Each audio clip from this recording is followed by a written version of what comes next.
So today I want to take us a little bit off the beaten path, but discuss a topic that is still very much within the realm of the mystery of our universe, of our planet, and of really us and everything around us, and science and what we know about it, and possibly what has been kept from us.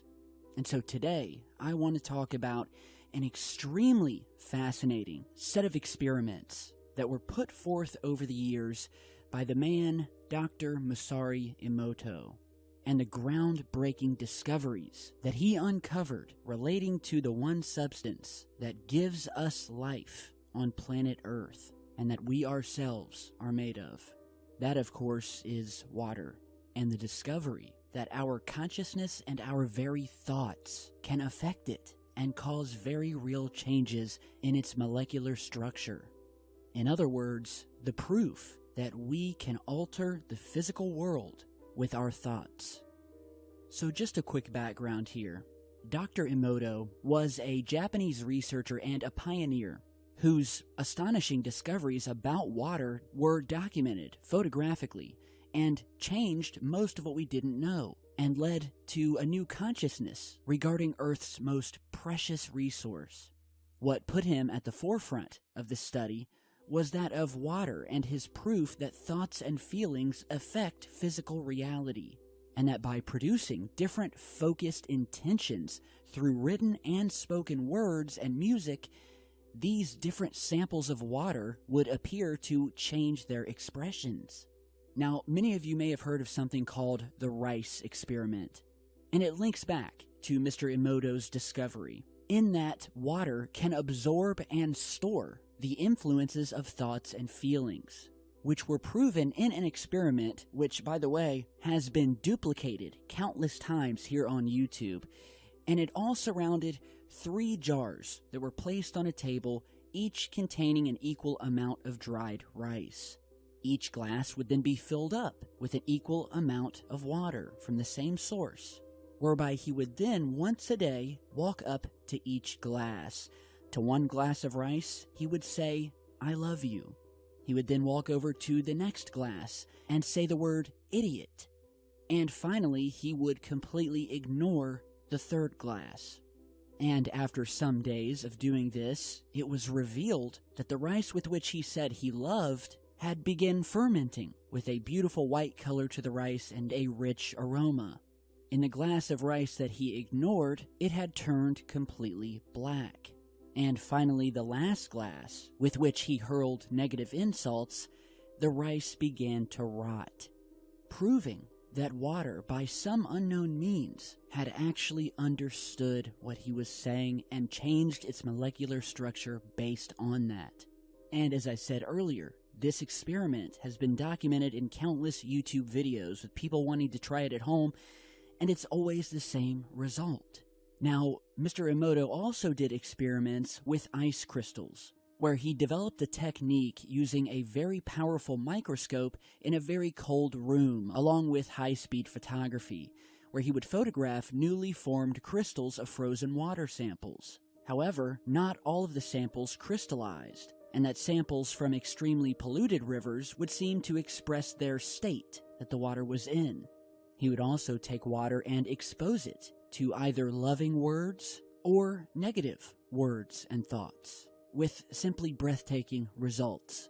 So today I will leave you guys with a short clip, about a 5-minute clip of narration of some of these images that were captured by Mr. Emoto that truly do display what appears to be solid proof that water, again, something that makes up 70% of our bodies and half of our planet, it is the one substance in the entire universe that is needed for sustaining life, and that maybe there is something much more to it, which also brings thoughts as to what of these negative or loving thoughts are doing to our own bodies, and that maybe this will change your outlook and just how you go about your days and the types of thoughts you choose to surround and live your lives with.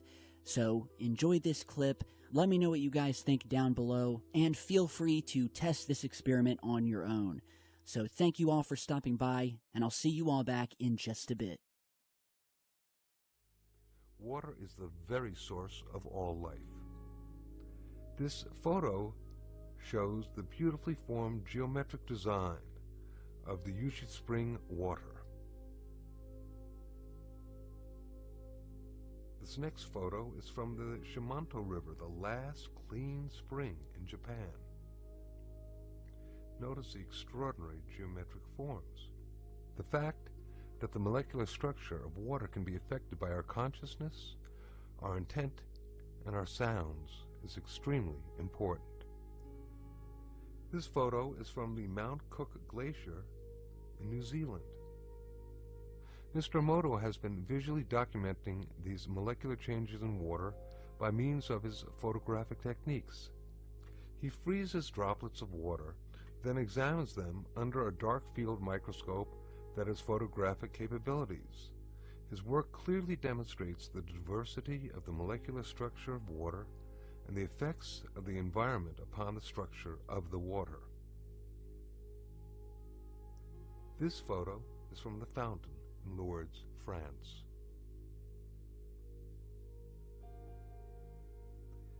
This photo is from contaminated water from the Yodo River in Japan. In this photo we can compare the contaminated water with clean stream water. Look at the difference. Mr. Emoto decided to see what effects music would have upon the structure of water. He placed distilled water between two speakers for several hours while playing different music and then photographing the crystals that formed after the water was frozen. This photo is of water being exposed to Beethoven's Pastorale. This photo is the effect of Bach's Air for the G-string on the water.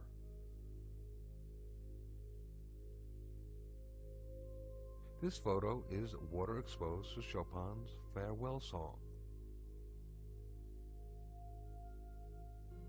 This next photo is water being exposed and affected to music that was designed for healing. This photo is of water being exposed to the Kawachi folk dance. This photo shows the effect of heavy metal music upon the water. Here now we can compare the effects of healing versus heavy metal music and what happens to the water molecules. Mr. Emoto decided to see how thoughts and words affected the formation of untreated distilled water crystals by typing words onto paper and then taping this paper onto glass bottles overnight. This photo shows the effects of the words, "Thank you."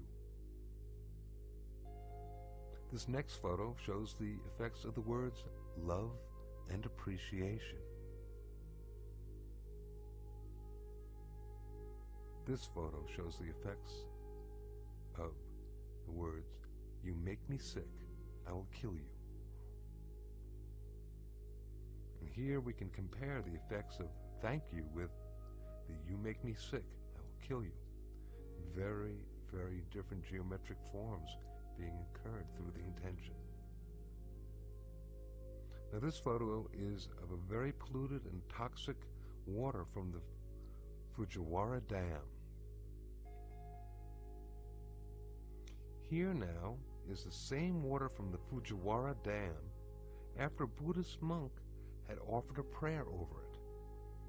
Prayer, that sound coupled with intention, seems to have an extraordinary ability of restoring water to its natural, harmonious, geometric symmetry.